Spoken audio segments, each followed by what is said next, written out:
Ça devrait être quoi le ressort là, qui fait que le politicien va se grouiller? C'est quoi la dignité humaine? Ouais. La compassion, c'est quoi? Ça va prendre, mettons, des politiciens aussi par rapport à ce problème. Ça va prendre des politiciens beaucoup plus...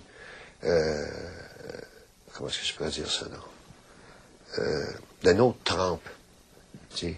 T'en demandes beaucoup, là. De notre trempe. T'en demandes Bon, beaucoup. ben, on a eu de ça, tu sais. Il y a du monde. Moi, je pense à des politiciens intègres et intelligents, profonds. Des gars comme Ed Broadbent, mettons. Des gars comme du NDP, souvent NDP de l'Ouest du pays. Puis des élus, mettons, des élus actuels, qui tu vois? Qui a cette stature? Laisse-moi assoirer, là. Non, mais je sais pas, Pierre Curzi était là hier soir. Je le connais pas bien, lui, comme politicien. Je sais pas. C'est assez clair. Là, ce qu'il faut, là, c'est qui en parlait aujourd'hui? À court terme, c'est une espèce de plan Marshall. Okay. Le plan que les Américains ont mis en place en Europe après la guerre. Après la guerre, on va construire l'Europe le plus rapidement possible. Ça c'est une urgence, ça. T'sais, il faut qu'ils se logent. Ça n'a pas d'allure, ça. Oui, il y en a fait que je... T'as une image, mettons, là. Comment ça se fait qu'à Kitsakik, là, bon, ben, d'abord, ils n'ont pas de solage. Puis ça, c'est parce que faut pas qu'ils donnent de signes de sédentarisation. L'Hydro-Québec impose ça aussi, sont sur des terrains. OK, ça, c'est ceux qui squattent, là. Ceux qui squattent. OK, fait que s'ils ont un solage, c'est plus des squatteurs. C'est ça. OK. Fait qu'ils empêchent d'avoir des solages. Ça, pour toi, c'est la faute d'Hydro. Ah, ben oui, ils sont à côté d'un barrage. Ils sont à côté d'un barrage qui n'a pas de turbine dedans. Il n'y a rien qu'à mettre une turbine, puis t'as 300 pieds pour électrifier tout le village. Ça a été construit dans les années 50, ça, oui, je pense. En 50 ans, il n'a pas été capable de faire une turbine là. Écoutons, là, à un moment donné, là, tu sais. Fait que ce qu'il faut faire, d'après moi, il faut avoir un état de conscience aussi que là, c'est nos frères quand même, là. C'est nos voisins, tu sais. On va y loger. C'est là-dessus que je t'amenais quand je te disais pourquoi un politicien bougerait. Juste parce que, écoute, juste une question de dignité humaine. Oui, ça, on peut le faire. On est capable de faire des expositions internationales, puis des barrages à la baie James, puis on est capable de faire ça. Tu sais, on est capable d'avoir des Jeux olympiques, on est capable de voir... Ça a été dur, par exemple, les Jeux. Ça a failli pas se faire. Mais on est capable... ça a été estimé que ça prend 10 000 maisons au Québec pour les Indiens. Il n'y en a pas 10 000. On est capable de faire ça. Il faut créer une mentalité là, comment est-ce que je peux dire ça? Donc, on passe à un projet commun, on les loge comme il faut, on amène de l'eau courante. Là, on parle pas d'électricité. D'électricité. C'est des petits programmes. C'était un petit programme. Un Québec souverain, ça traiterait mieux ces Indiens? Pas sûr. Pas sûr, pas en tout. Faut que ce soit fait avant. Les Algonquins, les chefs algonquins, les leaders politiques, ils ont une responsabilité dans leur sort actuel? Oui. C'est quoi? D'abord, c'est une opinion personnelle. Je ne peux pas parler en leur nom. Mais d'après moi, c'est bien important qu'ils se fédèrent. Qu'ils se réunissent. Qu'ils se réunissent, ça, oui. Puis ça va être dur, tu sais. Puis probablement, ça va prendre aussi un peu de sang nouveau là-dedans, là, tu sais. Parce que même, c'est très, très, très différent d'une communauté à l'autre, tu sais.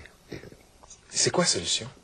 J'ai vu ton film, là, ça dépeint là, les conditions de vie équivalentes au tiers-monde. C'est dégueulasse. Ouais. C'est quoi la solution? C'est de l'argent? C'est du territoire? C'est quoi? C'est territoire.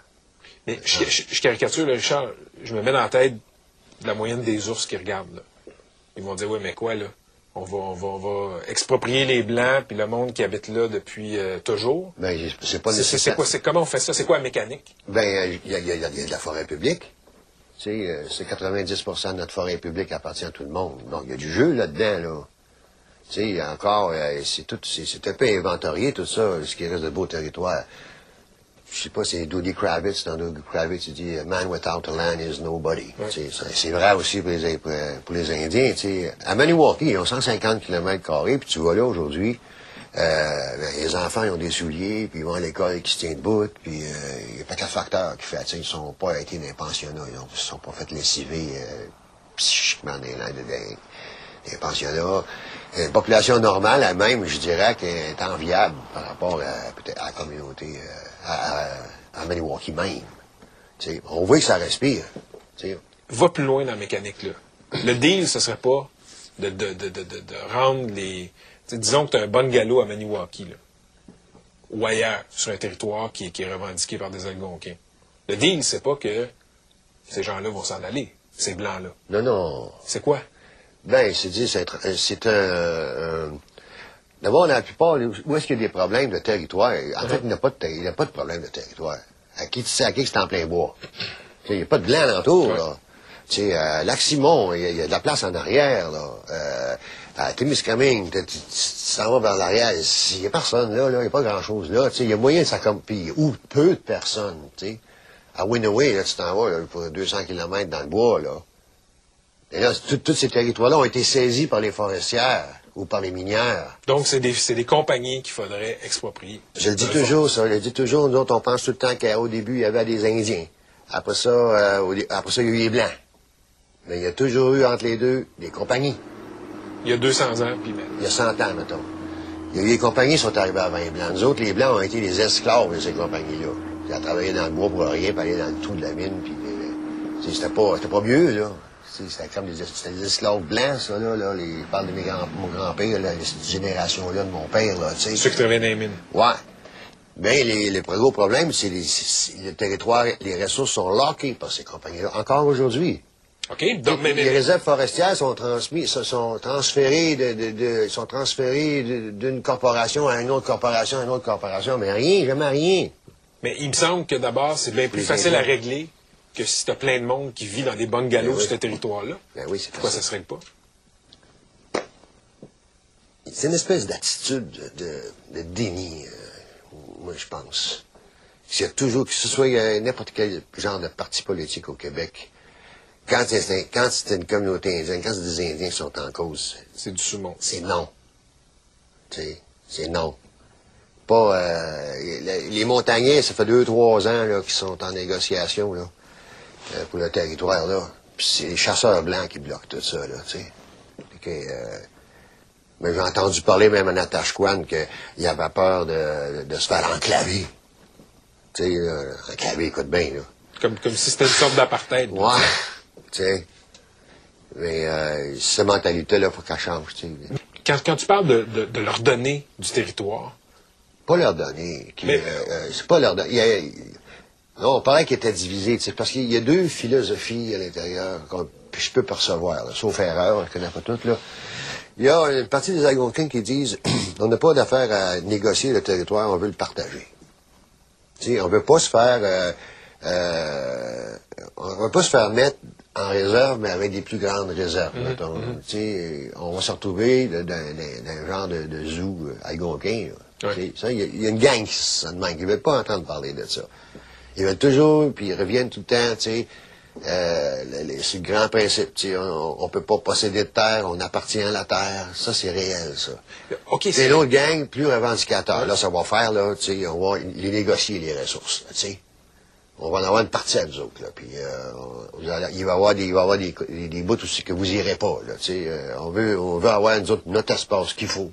Mais le territoire qu'ils retrouveraient, l'avantage pour eux, ce serait quoi? Parce que là, sais-tu quoi? C'est la vision romantique qui retournerait chasser puis retournerait pêcher. Écoute, je vois pas renoncer à leur télé puis à leur auto comme nous autres, là. Non. C'est pas ça qu'ils veulent. Ils veulent l'argent des ressources qui sont là-dessus. Une partie. Puis il y en a même qui vont dire aussi l'argent des ressources, oui, mais comment est-ce qu'on va faire ça? On va-tu ramasser des redevances d'une coupe à blanc, là? C'est tout ça à négocier. C'est tout ça, c'est tout cet esprit-là. Mais c'est un fait que à Rapid Lake, où est-ce que ça fait tant qu'à moi, c'est là que ça fait le plus dur, là. L'Hydro-Québec va chercher 50 millions en revenus, puis les compagnies forestières vont chercher 50 millions en revenus. Par année. Rien pour eux autres. Tu sais, ça, t'as beau discuter, c'est pas normal, ça, tu sais. Ben, Richard Desjardins, en espérant que le peuple invisible, ça réveille un petit peu d'esprit, que ça nous ouvre les yeux. Un petit peu plus visible. Ouais. Merci. Okay. C'est bon? Coupé. Ah, ben là, j'ai fini ma journée, à peu près. Ouais. Merci. OK.